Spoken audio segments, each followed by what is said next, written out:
Hi, from the Lewis and Clark County Fairgrounds in Helena, Montana. Adam Taxin here. We would have had a good sunset on this western view towards some mountain. There are more snow-capped ones that way and that way, but I'll save them because it looks like we're not going to have a sunset. One thing you'll also notice that we don't have here is facial hair, and I'd like to thank Carol Shipley and Jackie Birmingham Plumley for sort of double teaming me there.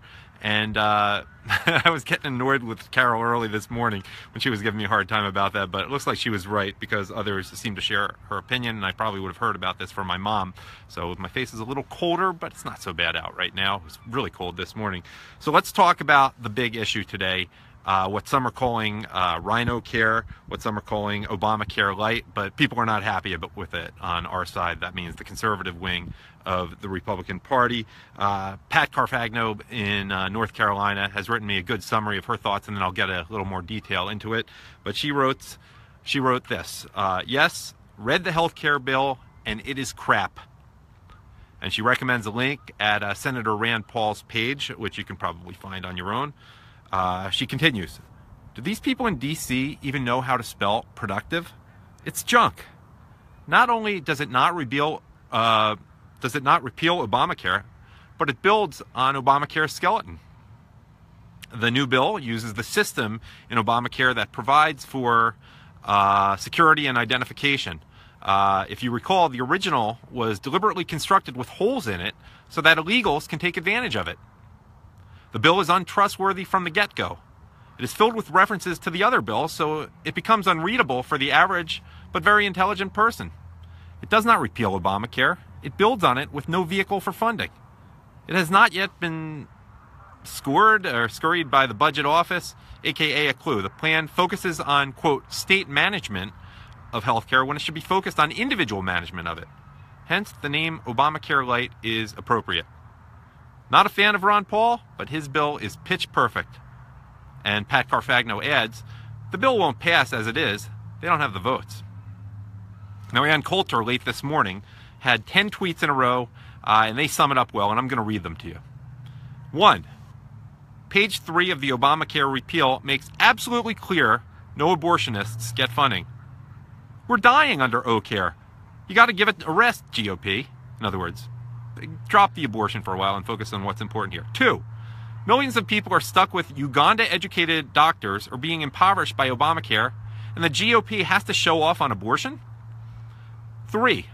The free market part of Obamacare repeal sends all control back to the most corrupt entities in the U.S., state insurance commissions. Well, there might be more corrupt entities, but we won't get into that here. 4. Can anyone find the part of the Obamacare repeal where we can buy insurance across state lines? That's the holy grail of health reform. 5. Hey, Representative Dave Bratt. That's who knocked off Eric Cantor in a primary a couple years ago. I guess it was 2014. You were an economics professor. Can you explain the devilishly complicated idea of the free market to your colleagues? 6. I think we should keep Obamacare, but just for members of Congress, who of course exempted themselves. 7. And the 500,000 uninsured were mostly immigrants. 8. Who wrote this piece of crap Obamacare replacement bill? Please be specific. I guess we don't know that yet. 9.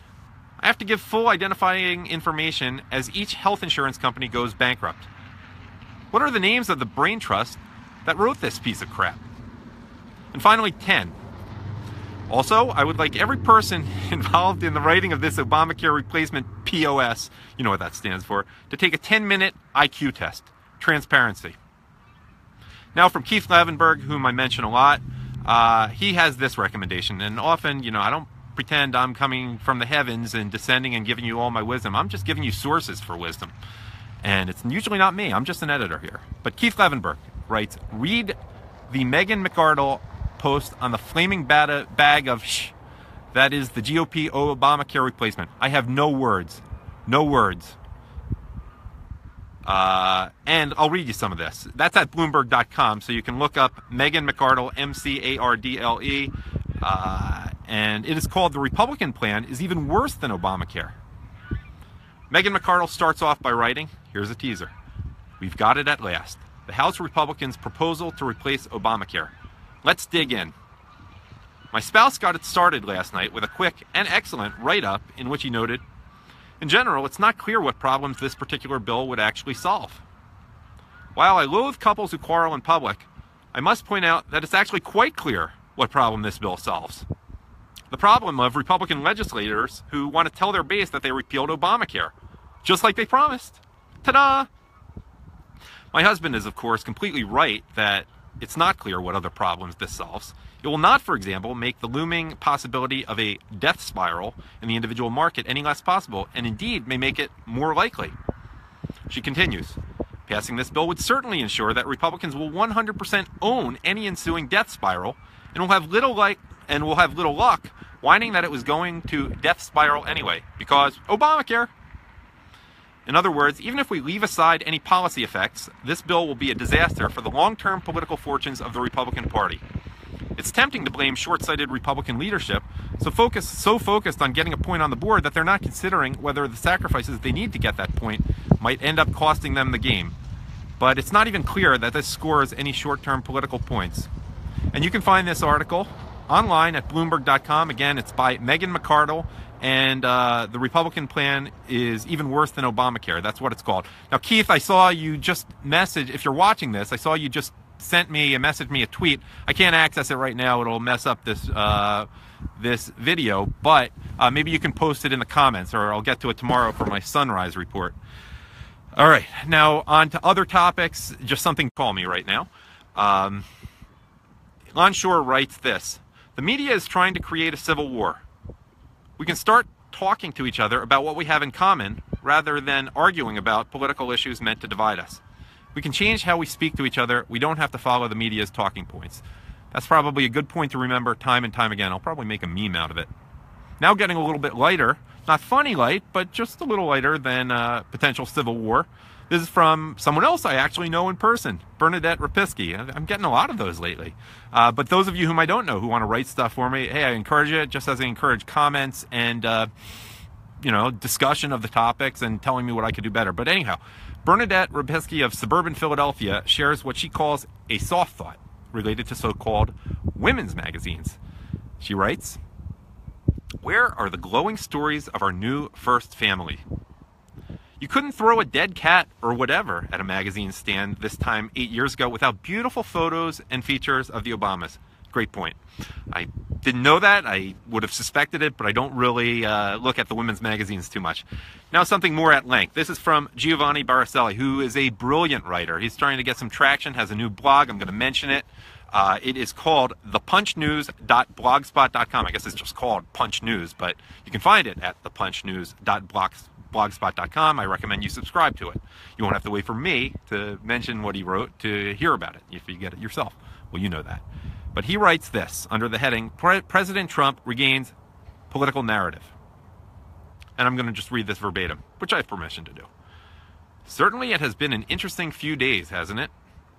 After a weekend filled with presidential tweets followed up by non-stop speculation and media rhetoric about the meaning of the tweets, I pulled myself back to ask, why did President Trump do what he did?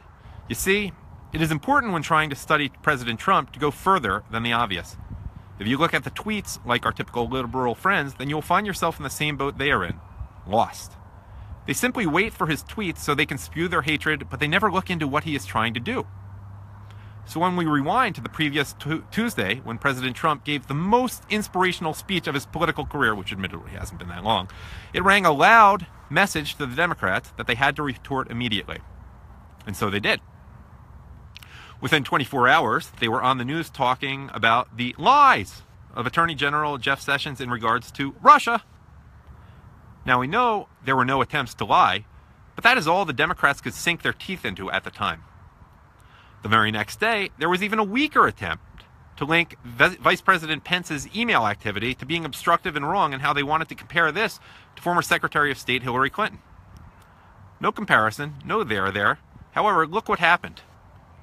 The Democrats just regained the narrative and pulled it all away from President Trump's fabulous Tuesday speech, all within 2 days. By Friday, the hound dogs in the Senate were calling for the resignation of Attorney General Sessions. They knew he wasn't going to resign, but that isn't what they wanted.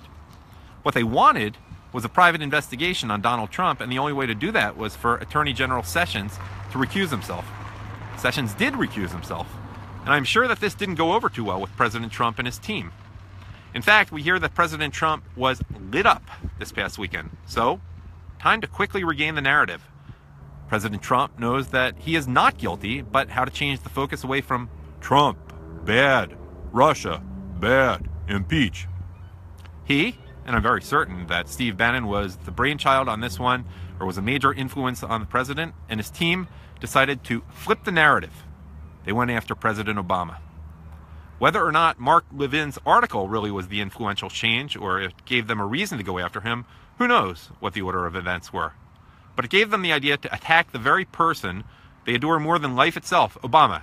Now, as for that Mark Levin article, I'm not sure what it is you're talking about. I saw an article at Breitbart that says, Mark Levin to Congress, investigate Obama's silent coup versus Trump. That is from 5 days ago and can be found at Breitbart.com, but it's written by Joel Pollack about what Levin discussed on his radio show on Thursday. So, Giovanni, maybe you can clarify that a little bit if you watch this. Just put it in the comments section. The Democrats immediately got on the radio and news channels and said that President Trump is simply doing this to try and take the distraction off of himself. No, shh, really? That is exactly what he did. But by ordering an investigation on someone that everyone knows is dishonest, that will mean that he can link up this with the so-called Russian threat. And this does two things. One, it tells Democrats that if you are coming after him, he will come after you twice as hard. Two, Democrats, don't want a private investigator probing in on Obama as much as they want a special counsel appointed to probe in on Trump. Trump's team knows this. You see, when a special counsel investigative person is called in, they probe and they find something. Whether it's related to the initial search or not is unimportant. They will find something, hell or high water. So, to prevent an Obama-appointed Deputy Attorney General to overtake Attorney General Sessions' role and risk him giving this to a special counsel, this morning in the Senate, there was President Trump's new nomination for Deputy AG, Rod J. Rosenstein. In addition to all this, President Trump has flooded the news since Monday. There was Travel Ban 2.0. Attorney General Sessions, Rex Tillerson, and Secretary Kelly introduced President Trump's new travel ban. President Trump did something he hasn't done in a long time. Not sure if he ever did it before, but he signed the executive order without the presence of the media. In addition, Sean Spicer held his White House daily briefing as a gaggle, no videos allowed. President Trump controlling the narrative, that's all it was. It was going to be done his way. Now, also, he is seen today talking to the children who were there for the White House tour. So he looks like the good guy. The kids cheered, positive image being set. And of course cameras were allowed to pick all that up. President Trump says hello to the children visiting the White House. And also, Republican House has a 30-minute talk about how wonderful the new health care bill is, followed by Secretary Tom Price coming in and taking question at Sean Spicer's daily briefing. Again, controlling the narrative. So it is apparent that President Trump will be exactly the same guy he was in the business world. You go after him, be prepared to get hit twice as hard. He isn't afraid of Washington, and is starting to scare the crap out of them. They cannot control or leash this president. Well, thank you, Giovanni Baracelli, and you can find his stuff, this and other things by him, some of which I may get into tomorrow, at thepunchnews.blogspot.com. Now, I've been meaning to get the two things that Kennedy McGovern wrote about a week or so ago, and they were good. They just weren't so time-pressing, but I'm going to get into them now. First of all, a point he made, I guess, on Wednesday of last week in a message to me. I'm using it now. Here's what he writes. Let's show everyone how much we care by wearing some color. And Kennedy writes, this is insanely childish. When I see that in the form of people wearing pink because of breast cancer, by the way, the NFL is moving away from that this year. When I see that in the form of people wearing pink because of breast cancer, putting ribbons on their cars because of, hell, everything, wearing red on Fridays because of veterans, and Kennedy can say that, he is a veteran, or this latest dumbass, I can say ass, I can say whatever I want, but I just choose not to say the S word and the F word and some others. Or this latest dumbass stunt of congresswomen wearing white because they don't like the president. I do not see people who care about any of those things. I see people saying, look at me, because I care about me, appearing to care about whatever. And Kennedy McGovern keeps writing, writes this. I had a job once where the people would look at me funny every Friday because I refused to wear a red shirt. Somehow, somewhere, some idiot decided that wearing a red shirt on a Friday helped veterans. I absolutely would not participate in that garbage. My point to this refusal was that me virtue signaling, that's such a popular phrase over the last year, was that me virtue signaling, it's a great phrase too, was that me virtue signaling about veterans does not help veterans. It makes you look at me, and I am just one of, I don't know how many veterans we have living today, 500,000 maybe? And a lot of my brothers actually need a hand. Look at them, not me. And I will help you to keep your focus where it belongs by not wearing the damned red shirt. If you really care about something, care about it enough to take yourself out of the equation. Give some money, organize a fundraiser, volunteer, do something that actually helps. But in all causes, if the cause and not yourself is what matters, do it anonymously. Do it in a way where absolutely no one will pat you on the back for it. Then I will believe you give a about your cause more than yourself. I have no time for people who use the plight of others as a means to put themselves on parade. Great point, Kennedy McGovern. And on that note, another one from, I think, 2 days before that, February 27th. What was that? That would have been Monday of last week. On that day, apparently, it was a very slow news day. Very little happening that was worth writing about, so he wrote this. Wellesley College, alma mater of Hillary Clinton, and I knew plenty of people there during college because I went to college nearby at Harvard. But Wellesley College, it is your typical left-wing moonbat campus up in Taxin. This one happens to be an all-girls school. Well, Kennedy McGovern writes, one of their students decided to be a trans testicle. Apparently, she identifies as being a man. At the same time, she was running for the position of head of their diversity council. And no one was running against her. So what happened? The students started a protest and created a Facebook page to go along with it, demanding that nobody vote in this election to try and stop her from winning while running unopposed. The reason? So a white man would not end up leading their diversity council. Nope, I am not creative enough to make this stuff up. This is the state of modern libtardistan.